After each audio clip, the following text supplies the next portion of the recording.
எல்லாருக்கும் வணக்கம். நான் ரித்திகா. அடுத்த 10 ஆண்டுகளில் தங்கத்தை விட இந்த உலோகத்தின் தேவை அதிகமாக இருக்கும். அது என்ன தெரியுமா? வாங்க தெரிஞ்சுக்கலாம்.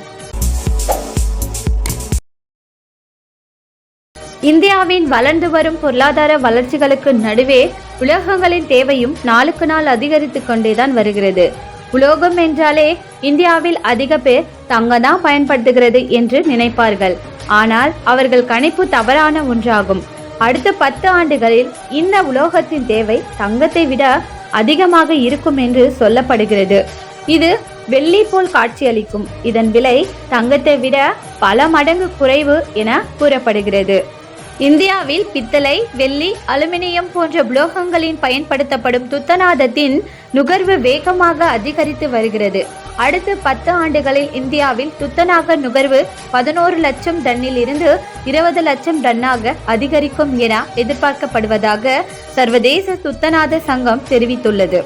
இந்தியாவில் துத்தநாகத்தின் நுகர்வு மற்றும் தேவை 11 லட்சம் டன்கள் ஆகும். இது இந்தியாவில் தற்போதைய உற்பத்தியை விட அதிகம். அடுத்து 10 ஆண்டுகளில் இது 20 லட்சம் டன்னை எட்டும் வாய்ப்பு உள்ளது. தங்கத்தை விட துத்தநாகத்தின் நுகர்வு பல மடங்கு அதிகம் என்பதுதான் இதன் சிறப்பு. இந்தியாவில் தங்கத்தின் நுகர்வு ஒவ்வொரு ஆண்டும் 700 டன்களுக்கு அதிகமாக உள்ளது என குறிப்பிடப்பட்டுள்ளது. ஜிங்க் காலேஜ் 2024 நிகழ்ச்சியில் இன்டர்நேஷனல் ஜிங்க் அசோசியேஷன் நிர்வாக இயக்குனர் ஆண்ட்ரூ கிரீன் பேசியதாவது, இந்தியாவில் துத்தநாகத்தின் நுகர்வு மற்றும் தேவை 11 லட்சம் டன்கள் ஆகும். முதன்மை உற்பத்தியின் அடிப்படையில் உலகளாவிய துத்தநாக சந்தை ஆண்டுக்கு 13.5 மில்லியன் டன்கள் என்று ஆண்ட்ரூ கிரீன் கூறியுள்ளார்.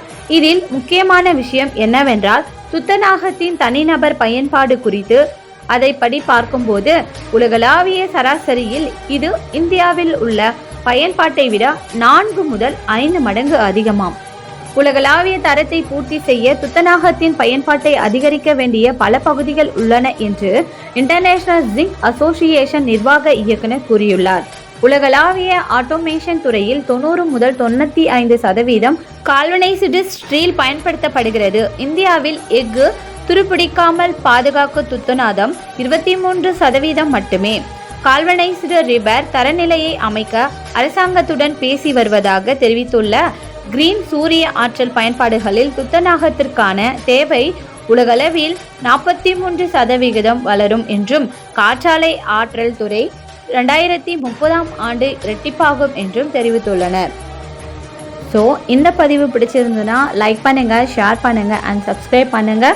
ஏதாவது சந்தேகம் இருந்ததுன்னா கமெண்ட் பண்ணுங்க. நன்றி.